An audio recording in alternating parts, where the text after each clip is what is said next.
નમસ્કાર વિદ્યાર્થી મિત્રો, પાર્થસર સ્કૂલ તેમજ વાસુદેવ વિદ્યાલય ઓનલાઈન એજ્યુકેશનમાં આપનું હાર્દિક સ્વાગત કરું છું.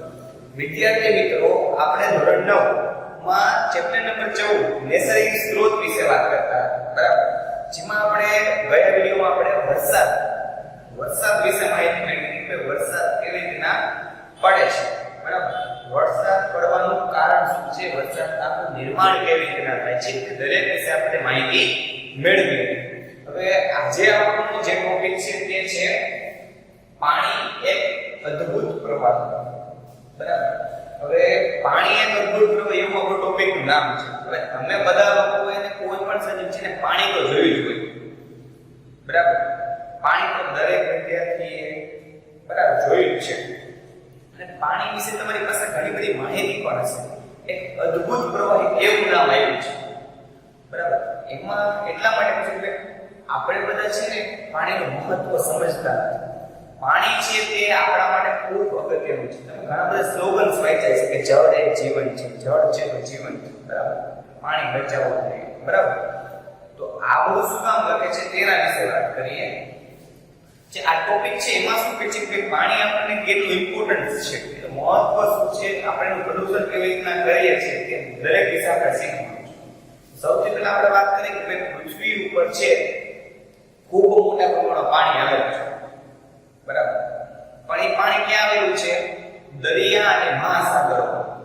જે પૃથ્વી ઉપરનું પાણી છે મોટા ભાગનું પાણી, લગભગ 75% ભાગ છે એ પાણીથી જ રોકાયેલો છે. 25% જેટલો ભાગ છે એમાં જમીન ને પહાડો અને મેદાન ને બધું આવે છે બરાબર. તો આટલો મોટો વિસ્તાર પાણીમાં છે તોય આપણને પાણીની અછત થાય છે, કારણ કે જે મોટા ભાગનું પાણી છે એ દરિયામાં ને સમુદ્ર અને મહાસાગરોમાં તે પાણી કેવું છે? ખારું, જેનો આપણે પાણીનો ઉપયોગ કરી શકતા નથી બરાબર. માત્ર 2 થી 3% પાણી છે જે આપણે પીવા લાયક ઉપયોગી છે. બાકી બધું પાણી છે ખારું છે. અને જે બીજું વધારાનું પાણી છે તો તે આપણા જે ધ્રુવ આવેલા છે ને, તમને લોકોને ખબર છે પૃથ્વીના ઉત્તર ધ્રુવ દક્ષિણ ધ્રુવ એની ઉપર બરફ સ્વરૂપે આચ્છાદિત છે બરાબર. અમુક ભાગ પાણી દરિયામાં, અમુક ભાગ છે ધ્રુવો ઉપર બરફ સ્વરૂપે, અને અમુક પાણી છે તે વરાળ સ્વરૂપે વાતાવરણમાં પણ રહેલા છે. એટલે આપણે ખૂબ ઓછા પ્રમાણમાં પાણીનો ઉપયોગ કરી શકીએ છીએ બરાબર. તો અમુક વિસ્તાર એવા છે કે ભાઈ ત્યાં પાણીની ખૂબ અછત જોવા મળે છે બરાબર. તો તમને લોકોને 2-3 પ્રવૃત્તિ આપેલી છે, તે પ્રવૃત્તિ વિશે થોડી માહિતી તમને આપી. તો તમને એવું કીધું છે કે ચલો તમે માની લો કે એવો વિસ્તાર જુઓ કે જ્યાં વરસાદ ખૂબ ઓછો પડે, અથવા સૌથી પહેલા તમે પહેલી વસ્તુ એવું કીધું કે આપણે જોઈએ કે આપણને પાણી મળે છે તેના માટે કઈ રીતના વ્યવસ્થા કરેલી છે, કઈ રીતના આપણે પાણી મળે છે, ક્યાંથી મળે છે બરાબર. ત્યાર પછી તમે એવા વિસ્તારની મુલાકાત લો કે જે પાણી છે ખૂબ પૂરતા પ્રમાણમાં છે, અને એક વિસ્તાર એવો લેવો કે જ્યાં પાણીની ખૂબ અછત છે. બંનેમાં તમને શું ફેરફાર દેખાશે? તો બંનેમાં આપણે ખબર છે કે પાણી છે ને તેની આસપાસનો વિસ્તાર છે તે જૈવ વિવિધતા, એટલે કે અલગ અલગ પ્રકારની વનસ્પતિઓ અને ઘણા બધા પ્રકારના સજીવો ત્યાં વસવાટ કરતા હશે. ત્યાં જૈવ વિવિધતા તમને જોવા મળશે. તેના પ્રમાણમાં જે પાણીની અછત છે ત્યાં જૈવ વિવિધતા કેવી હશે? ઓછી હશે બરાબર. અને ત્યાં લોકોનું જીવન પણ છે અલગ રીતના હશે બરાબર. એટલે આપણને જે પ્રવૃત્તિ છે તમને ખાલી જાણકારી માટે છે કે ભાઈ આપણે આવી પ્રવૃત્તિ કરીને આપણે માહિતી મેળવી શકીએ.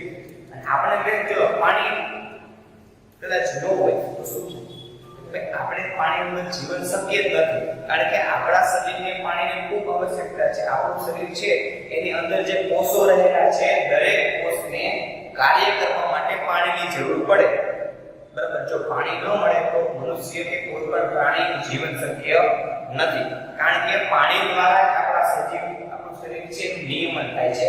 આપણા શરીરમાં 75% ભાગ છે તે 70-75% જેટલો ભાગ છે તે પાણીનો આવેલો છે બરાબર. પાણી છે તો જ આપણું જીવન શક્ય છે બરાબર. તો આટલી માહિતી તમને છે કે તમે લોકો છે જે પાણીનું મહત્વ સમજો કે પાણી આપણા માટે કેટલું ઇમ્પોર્ટન્સ છે. પાણી ન હોય તો શું થાય બરાબર. ખૂબ સહેલો ટોપિક છે, ખાલી આપણે જે બેઝિક વસ્તુ આપેલી છે તે જ સમજવાની છે. પછી લાસ્ટમાં આપણે એવું પૂછ્યું કે જળ પ્રદૂષણ. ચલો પાણીનું પ્રદૂષણ પ્રદૂષણ એટલે કે પાણીને દૂષિત થવું. તો પાણી દૂષિત કઈ રીતે કરીએ? તમને કહે કે આપણે તો કઈ દૂષિત કરતા જ નથી, આપણે તો કઈ પાણીમાં કચરો નાખતા નથી, પણ આપણે ડાયરેક્ટલી નહીં પણ ઇનડાયરેક્ટલી પાણી પ્રદૂષિત કરીએ છીએ. કારણ કે તમે માની લો કે ખેડૂત છો, તો ખેડૂત છે શું કરશે? ખેતરની અંદર દવા છાંટશે, બરાબર? જે પાકને નુકસાન કરે નહીં એટલા માટે એ દવા છાંટશે, બરાબર? તે દવા તેમજ જમીનની અંદર ખાતર નાખશે તો શું થશે કે વરસાદ આવશે અથવા જે પાણી હશે ખેતરમાં, એ પાણીની સાથે સાથે જે ખેતરની અંદર રહેલું ખાતર છે તેમજ દવાઓ છે તે પણ સાથે સાથે જે નદી કે તળાવ કે જળાશય છે તેની અંદર જશે, ત્યારે પણ નુકસાન થશે, બરાબર? ત્યાર પછી ઘણા બધા કારખાનાઓમાં છે શું છે કે ભાઈ એમાં કારખાના છે એને ઠંડુ રાખવા માટે, બરાબર, જેનાથી ગરમી ઉત્પન્ન થાય છે તેને ઠંડુ રાખવા માટે આપણે પાણીનો ઉપયોગ કરીએ છીએ. જેના લીધે શું થાય કે ગરમ પાણી નીકળશે, ગરમ પાણી આપણે પાછું નદી કે તળાવમાં નાખીશું, બરાબર? તેમજ જે કાગળના કારખાના છે, કેમિકલના કારખાના છે, બરાબર, તેમજ દવાઓનો જે કચરો છે, બરાબર, તે બધી વસ્તુ આપણે શેમાં નાખીએ છીએ? પાણીમાં જ નાખીએ છીએ, બરાબર? ત્યાર પછી પાણીની અંદર ઘણા લોકો સ્નાન કરે છે, કપડાં ધોવે છે, ઢોરને નવરાવે છે, બરાબર? અને એમાં લો કે ગટર છે, તો ગટરનું પાણી પણ નદી સરોવરમાં છોડવામાં આવે છે. તો આપણે બધા છે ને ખૂબ જળ પ્રદૂષણ કરીએ છીએ, જેના લીધે આપણને ખૂબ નુકસાન થાય છે, બરાબર? અને ઘણી બધી આપણે ધાર્મિક માન્યતાઓ છે તે પણ એને અસર કરે છે. જેમ કે આપણે માનીએ છીએ કે ગંગા નદી છે એને પવિત્ર નદી તરીકે વાપરવું માન છે, બરાબર? આપણે ગંગા નદીને પવિત્ર માનીએ છીએ એટલે આપણે શું કરીએ છીએ કે મિત્રો ગંગા નદીની અંદર લોકો સ્નાન કરે છે, બરાબર? પછી અસ્થિ વિસર્જન કરે છે, કે જે મૃત્યુ પછીને એની અસ્થિ હોય હાડકાઓને તેનું પણ વિસર્જન કરે છે. ત્યાર પછી ઘણા લોકો તેના જે મૃત્યુ પામેલા લોકો છે તેના મૃતદેહ પણ ગંગા નદીની અંદર વિસર્જન કરે છે. તો અત્યારના સમયે ગંગા નદી એટલી દૂષિત થઈ ગઈ છે, બરાબર, કે તેનું કહેવાય કે લગભગ 1986 થી આપણે પ્રયત્ન કરીએ તો પણ ગંગા નદી હજી શુદ્ધ નથી. દિવસે ને દિવસે ગંગા નદી છે તે પ્રદૂષિત થઈ છે. એટલે જે આપણે અંધશ્રદ્ધા છે તેને પણ થોડી દૂર કરીએ અને જે પાણી છે તેની જાળવણી કરીએ જેથી આપણે પીવા લાયક રહી શકે, બરાબર? પાણી ખૂબ અગત્યનું છે. ઘણા લોકો છે જે પીવા માટેનું જે પૂરું પાણી છે તે પણ નથી મળતું, બરાબર? તો આપણે પાણીનું મહત્વ ખૂબ સમજવું જોઈએ અને જે આપણે આ બધા પ્રકારના પ્રદૂષણ કરીએ છીએ, જળ પ્રદૂષણ તે ઓછું કરવું જોઈએ. હવે જળ પ્રદૂષણ છે તો તમને એમ થાય કે શું નુકસાન થાય? તો જળ પ્રદૂષણ આપણને પણ અસર કરે છે અને જે પાણીની અંદર રહેતા પ્રાણીઓ છે તેને પણ અસર કરે છે. માનો કે આપણે જે કારખાનાનું પાણી, ગરમ પાણી, કેમિકલ, દવા દરેક વસ્તુ પાણીમાં નાખીએ છીએ તો એની અંદર જે સજીવો રહે છે એ શું કરે છે કે જે પાણીની અંદર ઓગળેલું ઓક્સિજન છે તેને શ્વાસમાં લે છે, બરાબર? તમારે ધોરણ 7-8 માં આવ્યું કે માછલીઓ છે તે પાણીમાં ઓગળેલું ઓક્સિજન દ્વારા પોતાનો શ્વાસ લે છે, બરાબર? તો શું થશે કે ભાઈ તેઓ શ્વાસ લેવામાં તકલીફ પડશે કારણ કે જેમ કચરો વધશે પાણી કેવું થઈ જશે? દૂષિત થઈ જશે, બરાબર? તેમજ માનો કે આપણે કોઈ કારખાનાના કહેવાય ને કે ઠંડક માટે આપણે પાણી એકત્રિત કરીએ તો જે ગરમ પાણી આવશે તો એના લીધે શું થશે કે જે પાણીનું તાપમાન છે તો પાણીનું તાપમાન વધી જશે અને અંદર જે રહેલા સજીવો છે તેના જીવન માટે કેવું છે? હાનિકારક છે, બરાબર? તે પણ નુકસાન કરશે, બરાબર? ત્યાર પછી અમુક pH બોન્ડ બની ગયું કે ભાઈ એમાં વધારે પડતા પ્રમાણમાં એસિડિક પદાર્થ ઉમેરાશે તો પાણીની pH કેવી થશે? ઘટતી જશે અને એસિડિટીનું પ્રમાણ શું થશે? એસિડનું પ્રમાણ વધતું જશે તો તેની અંદર રહેલા માછલી છે કે બીજા અન્ય સજીવો છે તે જીવન જીવવું કેવું બની જશે? મુશ્કેલ બની જશે, બરાબર? તો જળ પ્રદૂષણ છે એ પાણીની અંદર રહેતા પ્રાણીઓ તેમજ આપણા માટે જે પાણી પીવે છે, બરાબર, અને જો આપણે દૂષિત પાણી પીશું, બરાબર, તો તે આપણા શરીરના આંતરડા છે તેની અંદર પણ નુકસાન કરે છે, બરાબર? તમારા ધોરણ 10 માં એવો ક્વેશ્ચન આવશે, બરાબર?